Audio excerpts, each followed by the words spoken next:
If you spend enough time on the firing line, you know there are revolvers that look pretty, and then there are revolvers built to survive the apocalypse. Ruger does not just build firearms. They build battlefield tanks that fit in a holster, and the GP100 is the undisputed king of that philosophy. But do not let the overbuilt steel frame fool you into thinking it is just a blunt instrument. There is some serious engineering history here. Most folks do not realize this American icon shares DNA with a French police service weapon, or that Smith & Wesson actually ran an ad campaign comparing this gun to a hamburger patty. Yeah, we are going there. Today we are taking a hard look at what makes the GP100 tick.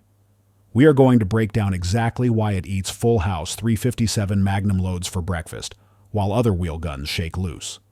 We will look at the triple locking cylinder, the solid frame design, and why this thing is still relevant in a world dominated by polymer Wonder 9s. If you love heavy metal and recoil lock, then slide back and stay tuned.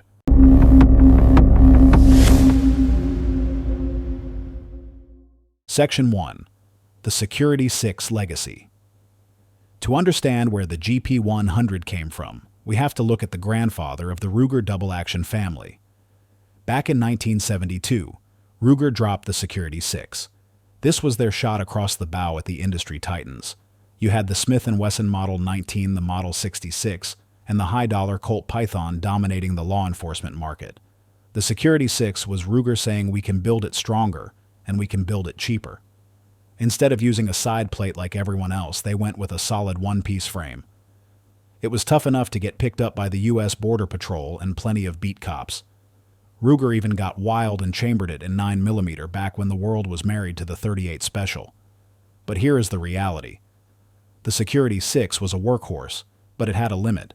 It could handle 357 Magnum, but a steady diet of full-power flamethrowers would eventually take a toll. Ruger engineers knew that to beat Smith & Wesson at their own game, they did not just need a strong gun.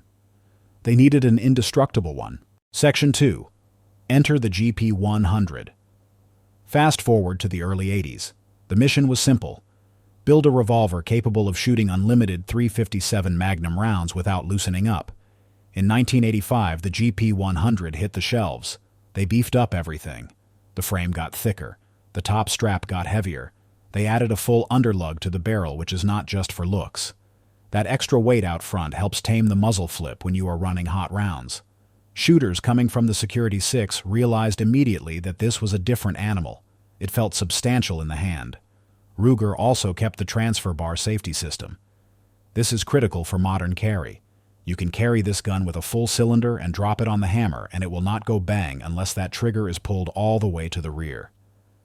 Combined with durable coil springs and a modular trigger group, this was not just an upgrade. It was a statement of dominance. Section 3. The French Connection. Here is a piece of trivia you can use to win a bet at the gun shop.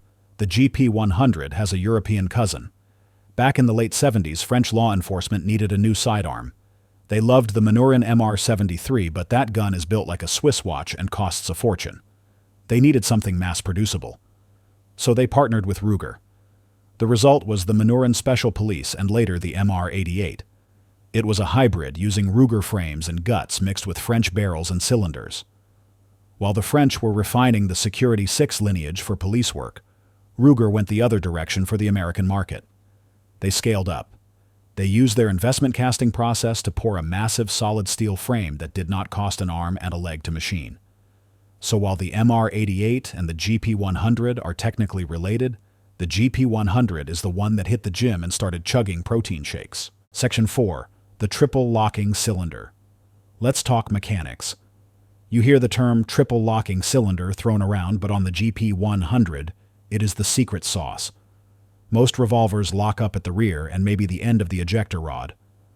Ruger decided that was not enough for the pressures they wanted to handle. They locked the cylinder into the frame at the front, the rear, and the bottom.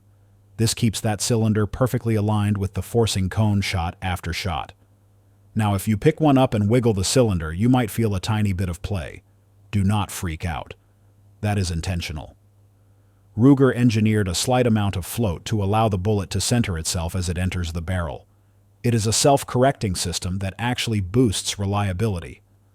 Unlike the bank vault lockup of an old Colt that requires hand-fitting, the Ruger system is designed to work even when things get dirty or hot. It is the reason you can run thousands of rounds of the spicy stuff without timing issues. Section 5. The Burger War and Frame Strength. The biggest structural difference between a Ruger and a Smith & Wesson is the frame. Smith uses a side plate.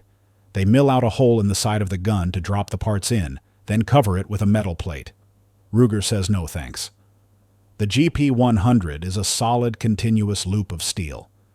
No side plate means no weak points where the frame could theoretically flex under massive pressure. Ruger bragged about this in their ads. Smith & Wesson actually clapped back with an ad showing a thick hamburger patty, basically calling the Ruger fat and bulky. They claimed their forged frames were strong enough without the extra weight. And sure, a Model 686 is a sleek machine, but the Ruger design has a massive advantage in maintenance. You can drop the entire trigger guard assembly out the bottom of the gun for cleaning. You do not need a screwdriver and a prayer to clean the internals. It is modular, it is simple, and it is tough as nails. Section 6. The Grip Peg Advantage. Another stroke of genius is the grip peg. Traditional revolvers have a metal strap that dictates the shape of your grip. If you have small hands or massive mitts, you are limited by that steel backstrap. Ruger replaced that with a simple stub or peg sticking off the frame. This means the grip itself determines the shape, not the metal. You can throw on a compact rubber grip for concealed carry or a massive target wood stock for the range. It absorbs recoil better because there is more cushioning material between your hand and the steel. Plus, it leaves more metal in the frame structure itself. It is just another example of function over form. Section 7. Not just a 357. While the 357 Magnum is the bread and butter, the GP100 is a versatile platform. Ruger has chambered this thing in just about everything.